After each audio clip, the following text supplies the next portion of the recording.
Ini pertanyaan berat ya, ini pertanyaan berat guys. Kayak gue resign di saat tech winter gini karena di perusahaan lama nggak ada kemajuan buat karir gue dan teknologi yang dipakai tidak mendukung karir gue nantinya. Menurut lu sampai kapan ya ini tech winter selesai dan banyak job berterbaran lagi? Agak nyesel sih, tapi di saat gue lagi nganggur gini jadi banyak belajar juga sih. Alright, kita slow down bentar ya, Ini pertanyaan rada berat soalnya. Kita ngomongin tech winter yang sebenarnya kalau ngomongin dari sisi ini kan ngomongin sisi bisnis lagi nih, udah bukan tech lagi. Jadi gue mungkin nggak bisa terlalu kasih banyak pendapat yang mendalam karena riset gue mungkin nggak terlalu dalam. Tapi gue ngambil dari perspektif yang dari pendapat gue pribadi aja ya. Jadi jangan terima ini sebagai fakta mentah-mentah gitu. Kenapa sih tech winter itu terjadi gitu? Kenapa sih tahun 2019-2020-an itu 2019 ya khususnya ya, itu untuk bidang tech itu booming banget, banyak banget job bertebaran khususnya untuk tech industry dan gajinya ya ampun tinggi-tinggi sekali gitu. Karena gini, di tahun 2019 itu kan istilahnya tuh momen-momennya melek tentang tech industry gitu kan. Banyak startup bermunculan yang udah mulai populer-populer seperti Tokopedia, Gojek, ini kita sebut yang populer-populer aja ya, yang gede-gede. Dan pada saat itu Bukalapak yang juga strong banget, abis itu Grab, Traveloka, Tiket, Blibli kayak gitu. Nah, yang terjadi adalah di situ karena ya mungkin ya dalam pandangan gue adalah karena kayak hype-nya NFT gitu. Yang orang banyak yang cukup FOMO gitu dan akan ngira wah ini the next big thing nih gitu. Jadi mungkin banyak investor juga yang akhirnya mau nuang duit ke company-company ini dengan harapan company yang mereka tuangin duitnya, mereka bakar duitnya itu akan berkembang menjadi sesuatu yang lebih besar. Abis itu nanti mereka exit. Jadi gini, setahu gue adalah permainannya investor itu gini, misalnya kan lo punya company, ya kan, misalkan satu lot sahamnya itu 100.000 gitu kan, lo taruh nih, lo beli nih 100.000 ya kan, nanti kalau company-nya itu menggunakan uang lo 100.000 itu sebagai modal dan dia itu menjadi lebih tinggi lagi, lebih besar lagi maksudnya company-nya, otomatis kan satu lot saham ini kan akan naik juga gitu kan value-nya gitu. Itu kan ya basic investment lah gitu, kita naruh uang, perusahaannya makin besar, uang kita yang satu lot saham itu yang tadinya 100.000 mungkin sekarang jadi 150.000 gitu. Nah, nanti ketika itu udah 150.000, misalkan ada yang mau beli saham juga nih. Nah, itu saham lo itu yang tadinya 100.000 sekarang udah 150, lo jual. Gitu kan.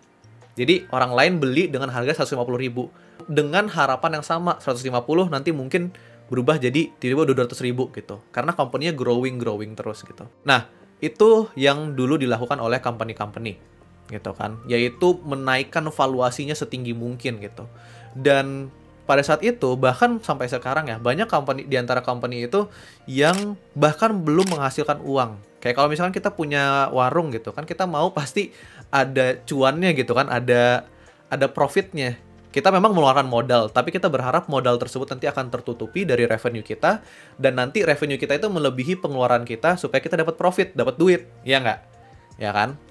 Nah, yang terjadi adalah di saat itu, yang ngetrend untuk para investor ini adalah menaikkan valuasi dari company-nya, terus cabut, exit, istilahnya exit gitu.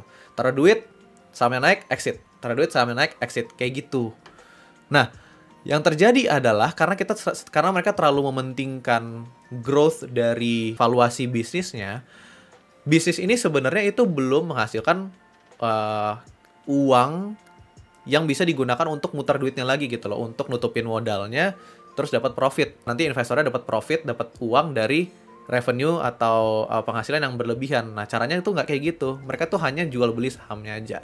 Seperti itu.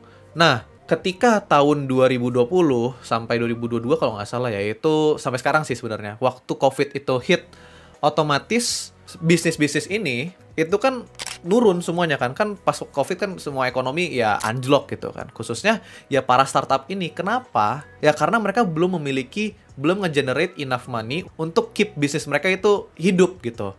Nah, sedangkan cost mereka itu udah terlanjur gede gitu kan, bayar software engineer junior bisa 10 juta, 11 juta kayak gitu. Karena cost mereka udah terlanjur gede, yang tadinya dengan harapan investor itu akan terus ngasih duit untuk dibakar, otomatis pas pengeluarannya itu jauh tiba-tiba jomplang banget dari pendapatannya, otomatis itu investor jadi takut gitu. Jadi wah kayaknya kalau gue taruh duit sekarang nih udah nggak bakal susah nih untuk grow lagi nih, untuk naikin value dari company-nya gitu. Alhasil adalah ya company-company ini udah mulai kekurangan suntikan dana dari para investor. Maka dari itu muncullah istilahnya tech winter gitu kan. Dimana company-company teknologi itu, startup-startup seperti yang tadi gue udah sebutin, udah mulai freeze hiring, bahkan layoff, motong produk-produk mereka itu dibuang, dan intinya dengan harapan bisa nge-cut cost operations mereka. Nah, sekarang kembali ke pertanyaan tadi, kapan kira-kira tech winter itu akan berakhir? Menurut gue, tech winter adalah, kalau pandangan gue adalah tech winter sekarang adalah ya udah kembali ke bisnis, style bisnis yang ortodoks yang dulu gitu, yang dimana company itu udah bukan ngelihat dari value company-nya lagi, tapi ngelihat dari company-nya ini bakal bisa profit atau tidak. Udah nggak main adu valuasi lagi. Metanya tuh udah bukan ini lagi, udah bukan bakar duit terus exit, bakar duit exit, udah nggak kayak gitu lagi. Metanya sekarang adalah mencari company yang memang bisa hidup berdasarkan bisnis mereka sendiri gitu. Company-nya misalkan lu jualan, lu punya restoran, lu jualan lo itu bisa nutupin modal terus dapat profit, udah selesai kayak gitu. Gak ada lagi lu jualan, abis itu yang lu jual adalah mimpi-mimpi, oh nanti kita bisa expand dari Jawa, kita expand ke Bali, abis itu ke Sumatera, Sulawesi, ke Papua, lalu ke go internasional. Udah bukan itu lagi, tapi udah nyari bener-bener murni yang bisa ngasilin duit sekarang untuk minimal nutup operational cost dari sebuah company gitu.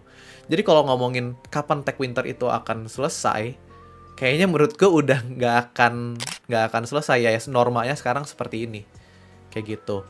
Justru gue nggak menyebutnya tech winter, gue lebih suka istilahnya pada saat itu justru abnormality-nya. 2019 ke atas itu zaman-zaman yang abnormal menurut gue. Sekarang kembali ke normal lagi, gitu. Ngerti nggak sih? Jadi karena mungkin pada tahun 2019-an itu udah menguntungkan banget untuk para kita talent digital, jadi kita nganggapnya itu normal gitu kan. Tapi menurut gue enggak. Tapi buat gue enggak. Itu satu hal yang nggak normal lah. Kayak kita ngomongin dari pengeluaran untuk gaji aja, gaji developer menurut gue nggak make sense. Walaupun gue tahu banyak juga yang undervalue developer, tapi pada saat itu banyak juga yang mengovervalue developer. Kayak lu baru lulus gitu, tiba ada yang dapat gaji 12 juta. Padahal gue tahu skillnya dia tuh kayak gimana gitu. Gue bukannya maksudnya merendahkan, tetapi memang kenyataannya banyak yang overvalued juga karena permainan uang itu gitu. Jadi sekarang ini kita kembali ke defaultnya lagi, di mana ya udah nyari company yang bisa making money. Nah, habis itu kalau ngomongin lowongan kerja, ini sering banget sih gue bilang ya ke teman-teman. Bener nggak gue sering bilang bahwa lu nggak harus kerja di top tech company, bener nggak? Lu nggak harus kerja di Gojek, lu nggak harus kerja di Topet, lu nggak harus kerja di Traveloka, nggak harus kerja di Google. Iya, lu nggak harus kerja di top tech company untuk menjadi seorang developer yang hebat gitu loh. Mungkin untuk kita para Gen Z, ya, gue berasumsi, gue melihat dari demografik yang nonton gue, audiensnya adalah kebanyakan Gen Z. Mungkin bagi kita para Gen Z, kita pengennya kayak gue mau kerja di Twitter, gue mau kerja di Gojek yang kayaknya, wah fun banget gitu kan company-nya. Tapi memiliki ya resiko yang sangat besar. Contohnya kayak layoff yang sering terjadi, abis itu load kerjaan yang mungkin rada nggak ngotak. Jujur ya, lu bisa kerja jadi PNS, lu bisa kerja di institusi pemerintahan, lu bisa juga kerja di software house yang mungkin nggak besar-besar banget. Lu bisa kerja di misalkan perusahaan otomotif gitu. Mereka kan perlu sistem juga untuk running operations mereka gitu. Lu bisa kerja di SaaS provider, kayak misalkan ERP Odoo gitu. Lu bisa kerja di Mekari Talenta yang nggak gede-gede banget gitu, tapi lo nggak harus kerja di top tech company yang tahun 2019-an tuh kayak wow banget gitu.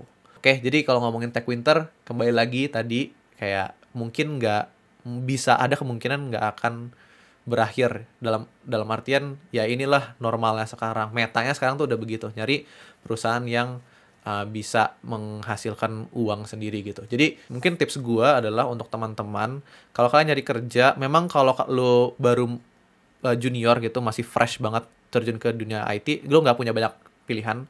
Tapi mungkin untuk kedepannya, carilah pekerjaan yang dari company yang stable gitu loh, yang udah bertahun-tahun berdiri gitu, udah puluhan tahun, belasan tuh puluhan tahun berdiri dan sampai sekarang tuh aman-aman aja. Contohnya gue sebutin kayak perusahaan asuransi atau yang otomotif di mana mereka tuh udah terbukti gitu berpuluhan tahun tuh tetap tetap berdiri gitu. Tapi gaji kecil enggak juga kok. Mereka tahu kok nge-value programmer kayak gimana. Dan ngomongin gaji itu kan juga tergantung juga ke lo kayak nawarnya tuh kayak gimana gitu-gitu. Atau iya lu bisa bikin ini kan, web judi, slot, kan banyak kan sekarang. Sorry, maksudnya game online ya, game online. Anyways, itu pendapat gue ya. Itu pendapat gue. Yang bagian terakhir tolong jangan tolong diabaikan saja ya. Gitu guys. Oke, semoga helpful. Like and subscribe ya, like and subscribe.